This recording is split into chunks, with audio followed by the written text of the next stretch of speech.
Yan guys, nagpipintura sila ng bintana kasi nag-fade na po.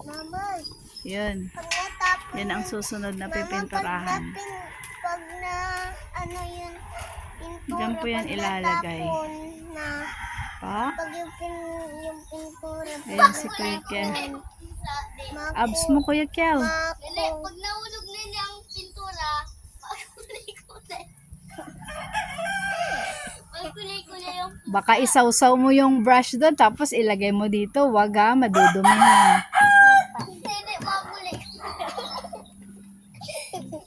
Tapos lagi sa gilid-gilid.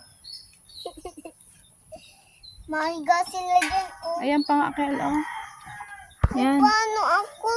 Wala Mamaya. Ayan yan, mga gilid-gilid. yung ano baga white na, yung ano, yellow na brush, yun na Saan? lang gamitin ko yung ginagamit baga dun sa electric pan. Ay, hindi magagalit yung si dada mo. Malaki yun. Sinabi Titigas yun. sinabi na ni Dada Nini, Titigas yun. bawal. Bawal yun. Kaya nga, matatapos si dada mo. Ayun pa sa kabila, oh. Hindi pa na ano. Yung double, oh. Ayaw! Ay, maalit ka ba? Hindi na yan.